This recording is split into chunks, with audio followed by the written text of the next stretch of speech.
The making of a Prime Minister. मुश्किलों का अंबार है, वही तो मेरे हौसलों की मीनार है। हिंदुस्तान में दो प्रधान दो निशान नहीं चलेंगे। अगर इतनी ताकत ये पाकिस्तान के खिलाफ लगा दे तो आतंकवाद आजाद हो गया। हम चुनौतियों से टकरा रहे हैं। सर्जिकल स्ट्राइक और एयर स्ट्राइक करके नए भारत के सामर्थ्य का संदेश भी दे दिया है। तुम उठो, तिरंगा लहरा दो। जननायक नरेंद्र मोदी के 20 वर्ष पुराने भाषणों पर आधारित एक बेहद लोकप्रिय कार्यक्रम। क्या कहते हैं नरेंद्र मोदी?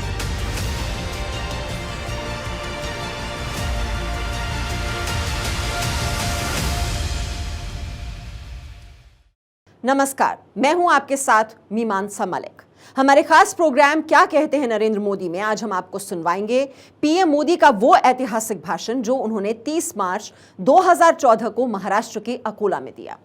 एक कार्यक्रम के दौरान मोदी ने कहा कि जो सरकार जनता के सपनों को पूरा नहीं कर सकती, जनता उस सरकार को सत्ता से बाहर का रास्ता दिखा देती है। भाइयों बहनों, ये चमचमाती धूप में आप जो तपस्या कर रहे हैं, आप जो तप रहे हैं, मैं आपको विश्वास दिलाता हूं कि आपकी ये तपस्या मैं कभी बेकार नहीं जाने दूंगा। आपकी समस्याओं का समाधान करके ब्याज समेत उसको मैं लौटाऊंगा। मैं अकोला में पहले भी आया था, इसी जगह पे आया था, एक कोने में छोटी सी सभा करके गया था।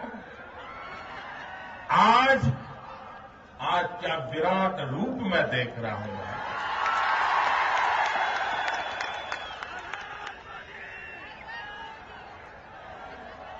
देश के पॉलिटिकल पंडितों को यह अकोला की धरती संदेश दे रही है, हवा का रूप किस तरफ है। चुनाव घोषित हुए तब मैंने कहा था, जैसे जैसे मतदान का दिवस निकट आएगा, ये आंधी सुनामी में बदल जाएगी। और इस सुनामी में देश को बेचने वाले, देश को लूटने वाले, देश को बर्बाद करने वाले कोई बचने वाले नहीं है भाई। 10 साल तो कम समय नहीं होता। उसके बावजूद भी अगर आपके जीवन में कोई परिवर्तन नहीं आया, कोई बदलाव नहीं आया, आपकी छोटी सी समस्या का भी समाधान नहीं हुआ, तो इसके लिए जिम्मेवार कौन? आपकी मुसीबतों के लिए जिम्मेवार कौन? आपकी बेरोजगारी के लिए जिम्मेवार कौन? भाइयों बहनों, और इसीलिए मैं कहता हूं, अगर आप समस्याओं से मुक्ति चाहते हो तो कांग्रेस से मुक्ति इस देश को चाहिए। भारत कांग्रेस मुक्त होगा तभी भारत समस्या मुक्त होगा। अगर भारत कांग्रेस मुक्त नहीं होता है तो यह देश रोज नई समस्याओं को झेलता रहेगा। मैं नौजवानों को पूछना चाहता हूं, जवाब देंगे नौजवान? आपके माता पिता को, आपके भाई बड़ील को जैसी जिंदगी जीनी पड़ी, क्या आप ऐसी जिंदगी जीना चाहते हो? क्या आपके बच्चे भी ऐसी जिंदगी जीना चाहते हो? और अगर नहीं चाहते हो तो जिन्होंने ये मुसीबतें पैदा की है, उनको विदाई करने का समय आ गया। आप देखिए, यहां पर एग्रीकल्चर यूनिवर्सिटी है, लेकिन किसानों के काम आती है क्या? आती है क्या? यही तो इनकी मुसीबत है, इनको समझ नहीं आता है कि जो लैब में है वो लैंड पर उतारना चाहिए, उनको इतना समझ नहीं आता। किसान पशु के बिना, दूध के बिना अकेली कृषि के ऊपर जी नहीं पाएगा।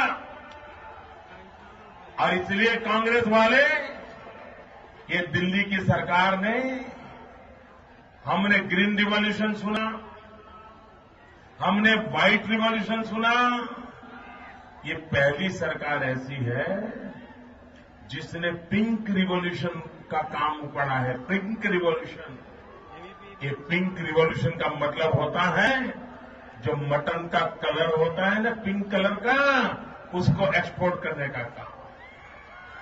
भाइयों बहनों, जितना मटन एक्सपोर्ट पर सब्सिडी देते हैं, अगर उतनी सब्सिडी वेयर हाउस और कोल्ड स्टोरेज बनाने के लिए दी होती तो हिंदुस्तान के किसान का अनाज सड़ता नहीं, किसान के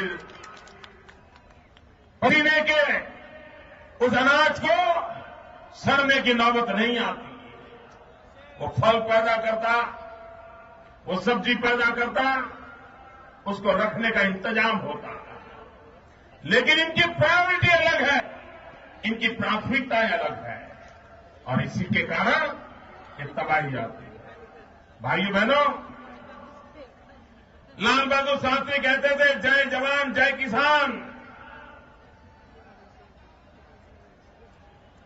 लेकिन दिल्ली की सरकार के राज में न जवान सुरक्षित है, न किसान सुरक्षित है। उन्होंने कहा है कि वे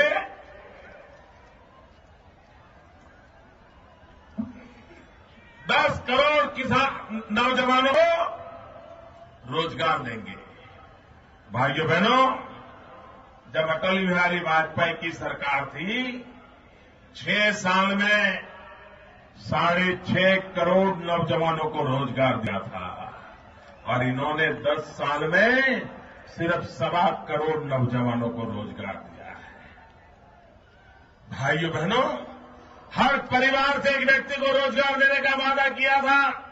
मैं जरा पूछना चाहता हूं, क्या दिल्ली सरकार ने आपको रोजगार दिया है? कोई है जिसको दिल्ली सरकार ने रोजगार दिया हो? और फिर नया वादा, एक नया झूठ, एक नया धोखा पत्र। भाइयों बहनों, जनता जनार्दन की आंख में धूल झोंकने का काम एक कांग्रेस पार्टी कर रही है। अब उनको लगने लगा है कि मामला धूल झोंकने से बनने वाला नहीं है। जनता कांग्रेस को पहचान गई है, इसलिए इन्होंने पार्लियामेंट से एक नई शुरुआत की है। अब धूल झोंकना बंद किया है, आंख में मिर्ची झोंकना शुरू किया है। भाई बहनों, कुछ दिन पहले ये शहजादे आए थे विदर्भ में। आप मुझे बताइए भैया, अभी जो 2014 में चुनाव है, अप्रैल मई महीने में, वे चुनाव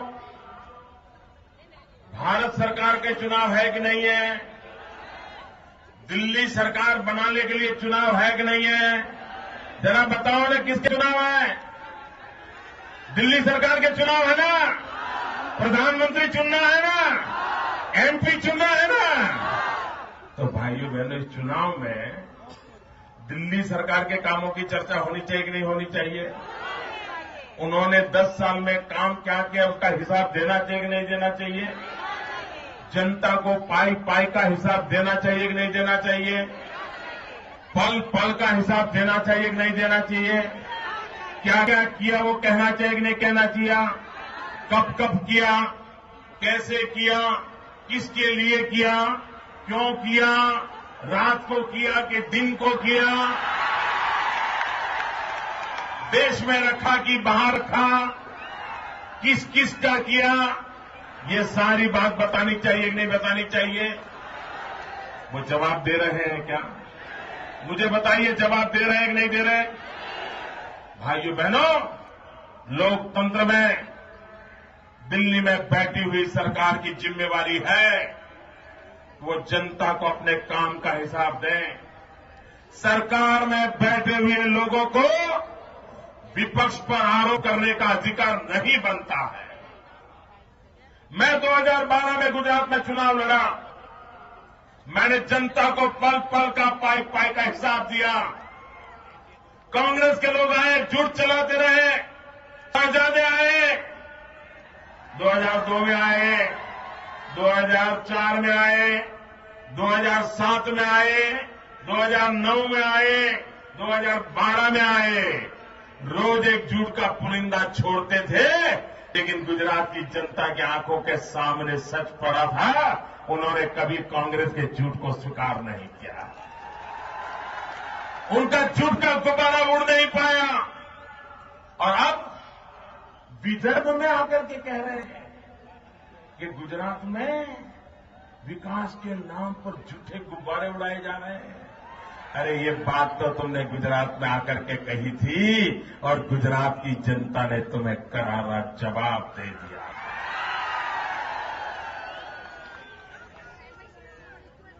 और आज चुनाव लोकतंत्र में दिल्ली सरकार का चुनाव है। जवाब दिल्ली सरकार को देना चाहिए और हमें दिल्ली सरकार से जवाब मांगने का हक है।